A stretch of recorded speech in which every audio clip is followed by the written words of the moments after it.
Assalamualaikum dan salam sejahtera.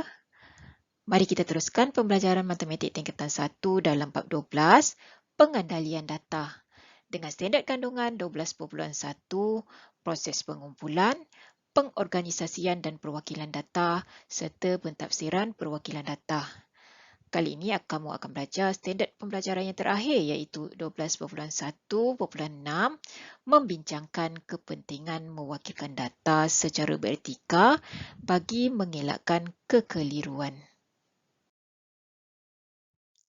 Perwakilan data membantu kita menganalisis dan mentafsir data dengan mudah. Perwakilan data secara beretika akan memudahkan kita mentafsir data dan memastikan maklumat yang disampaikan adalah jelas. Data yang tidak diwakili secara beretika akan menyebabkan kekeliruan dan penyalahtafsiran semasa menganalisis data.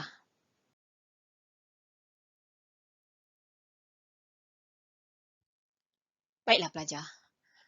Untuk mewakilkan data secara beretika, yang pertamanya, kamu kena pastikan skala yang digunakan dalam perwakilan mesti seragam dan bermula daripada sifar. Andai kata, kamu gunakan skala dipaksiman cancang sebagai satu petak kepada 5 unit. Ini bermakna kita mula dari sifar. Kemudian di petak yang pertama 5, diikuti 10, 15, 20 dan seterusnya. Setiap satu petak tu ada pertambahan sebanyak 5 unit. Inilah yang dikatakan skala seragam.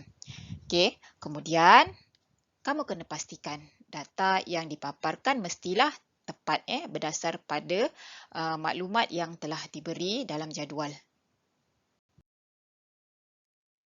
Sekarang mari kita lihat contoh yang berikut. Graf garis di rajah 1 dan 2 menunjukkan perubahan jisim ziyad menggunakan dua skala yang berlainan.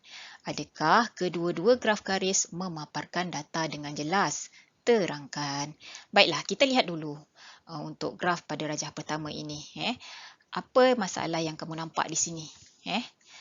Apa yang cikgu dapat katakan di sini? Untuk paksiman cancangnya, kita lihat di sini, ia tidak bermula dengan sifar. Ini salah satu kesilapan.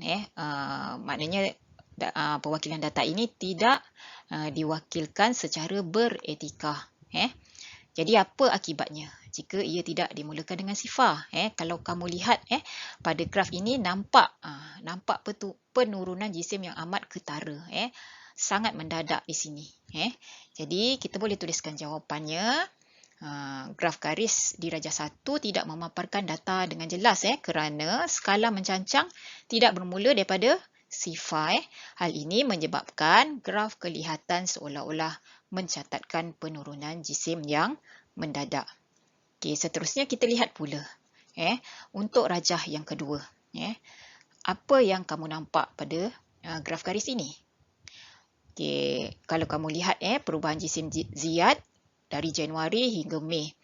Andai kata cikgu tanya kamu, apakah jisim ziyad pada bulan Mei? Boleh tak kamu beritahu cikgu secara jelas berdasarkan nilai pada paksiman cancangnya? Adalah amat sukar kan kamu nak baca data jisim ziyad pada bulan Mei. Tidak ada nilai yang secara tepat yang dipaparkan kat sini. Sebab di antara 115 hingga nilai 120 tidak ada petak-petak kecil di dalamnya.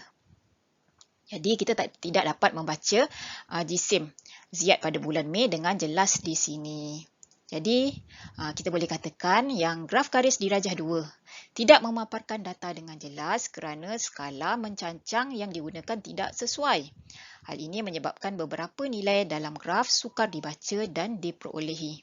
Jadi kalau kamu dapat data sebegini adalah lebih baik kalau kamu gunakan skala yang lebih kecil ataupun kamu gunakan kertas graf sebab di kertas graf ada petak-petak yang lebih kecil supaya nilai-nilai yang lebih kecil untuk 115 dan 120 misalnya kita boleh baca nilai pada 116, 117, 118, 119 kalau kita gunakan skala yang lebih kecil di sini ataupun menggunakan kertas graf.